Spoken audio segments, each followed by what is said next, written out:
Hello beautiful people, my name is Vendi and today I'm bringing you another episode of Bookie Cookin.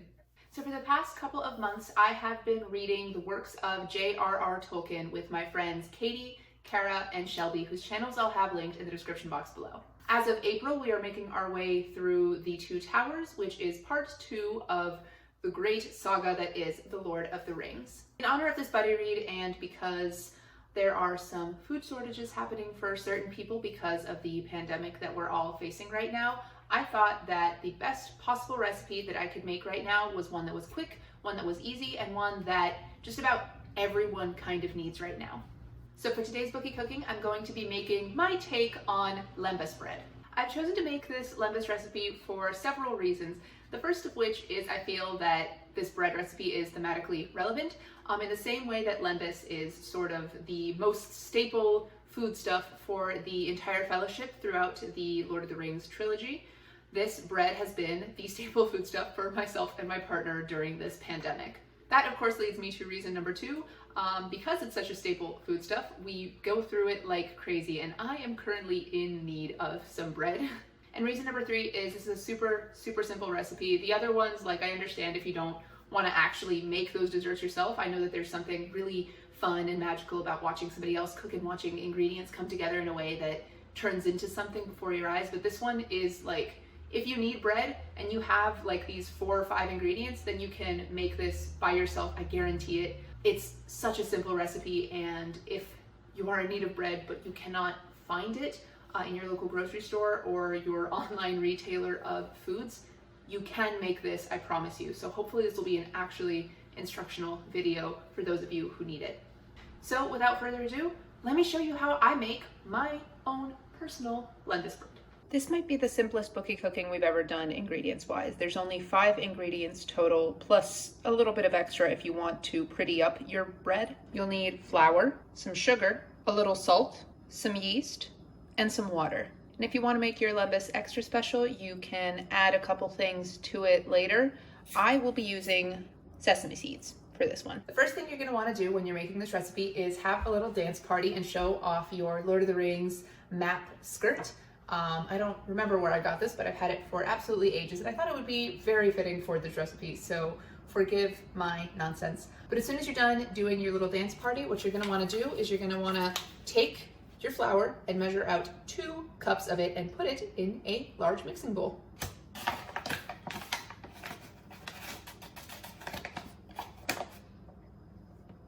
Sorry, I think I said 2 before. What you're going to want to do is 2 1/2.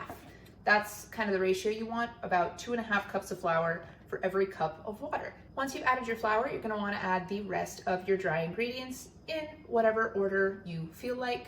I like to start with sugar just because I've got a little bit of a sweet tooth lately. And for each of these ingredients, it's kind of the same proportion. You're going to take 2 teaspoons and just stick them right into your flour.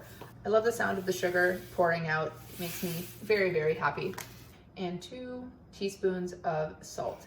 Now, with regards to the salt and the sugar, these are just the proportions that I found work best for me flavor-wise.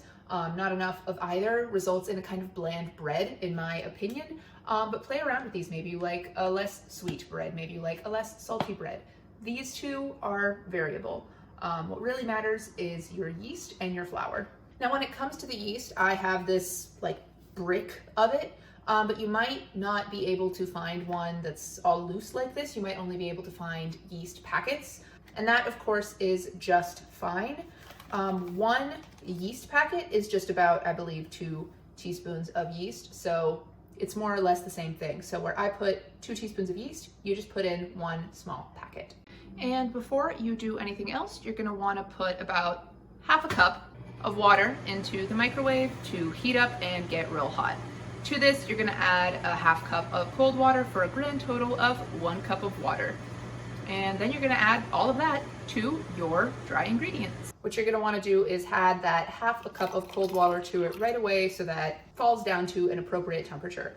This is still a little warm, so I'm going to set it off to the side while I blend the dry ingredients together so that they are sort of evenly. And as we love to do here on Bookie Cookin', I like to do this all by hand. It's the easiest way to do it and produces in my opinion, the most consistent sort of dough. Once you've blended your dry ingredients together, you can add in your hopefully slightly cooled off but still warm water. Once you've mixed all this up, and you may need to add a little bit of flour or a little bit of water just to get the consistency right, you should have a fairly wet but still cohesive and kind of solid dough. For the first proving, so the first hour-long waiting for the dough to rise and for the yeast to do its thing, I don't like to knead it too much. I prefer to leave my kneading for the second proving. So once it looks kind of like that, you can cover the bowl in a damp cloth and put the whole mixture somewhere warm to rise for that hour. Now, if you, like me, live in a place where it decides to snow at random in April, you're not going to have a warm place to set aside your dough to let it rise for that hour. What I recommend doing in that case is preheating your oven to its lowest possible setting, turning it off, and letting your dough rest inside your oven. If you're worried about this drying out your dough, you can put in a pan with a little bit of water in it so that the water from the pan evaporates and keeps your dough nice and moist. An hour later, you'll be ready to pull your dough out of its little warm place, and it should have increased in size as ours has. Look at that, that's so much bigger. Something I like to do for easy cleanup is to knead and sort of basically finish my dough on the tray that I'm going to bake it in. This just keeps me from having to scrub at my counters to get the sticky flour mess off later.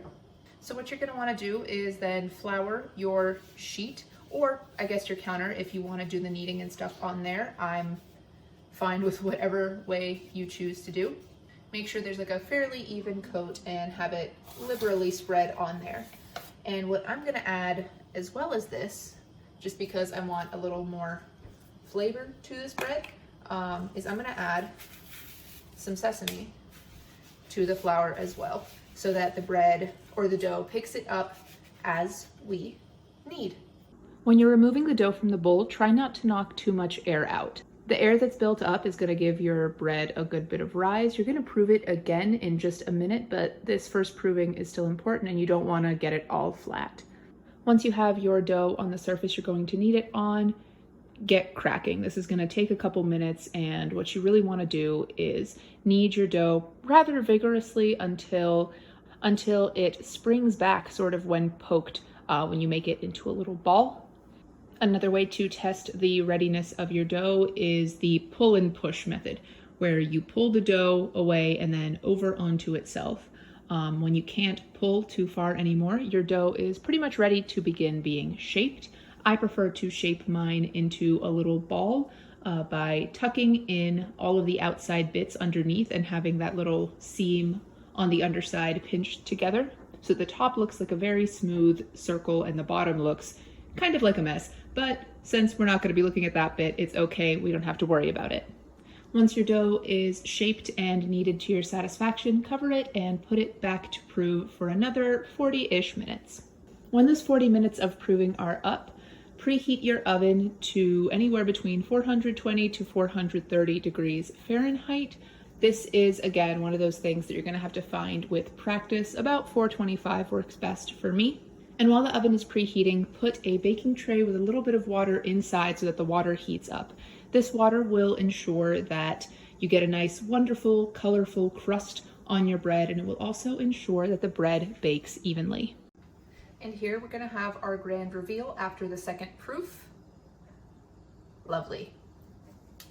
Look at that bad boy. She's all floofy and big, and it's going to be a wonderful, wonderful loaf of bread once it's all baked up. The final thing you're going to want to do before sticking this bad boy into your preheated oven is to take a sharp knife and cut a design into the top. This will keep the bake even and make sure that your bread rises properly while in the oven. If you're feeling super fancy, you could maybe carve one of the leaves of Lorien or the white tree of Gondor, but I'm not feeling very fancy, so all I'm going to do is cut an X over top of my bread. Or, you know what? I'm gonna cut it into like a little snowflake. It's gonna be in 6 parts, one for each of the books of Lord of the Rings. 1, 2, 3, 4, 5, 6. I did it. I can do math. I can also bake some bread. Actually, I lied. The real last thing I'm gonna do is put a little bit more sesame on top of this, just to really lock in that flavor.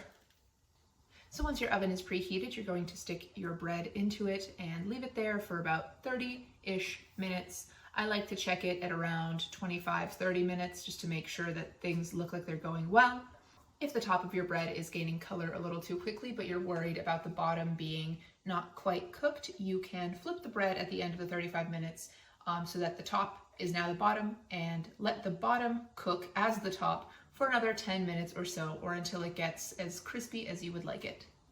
Once your bread comes out of the oven, you're going to be tempted to cut into it right away. Don't do that. Transfer your bread instead to a prepared drying/cooling rack and let it sit for at least 10 to 20 minutes so that the internal temperatures get back to room temperature, so the cooking finishes on the inside.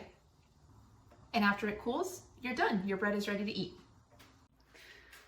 Moment of truth.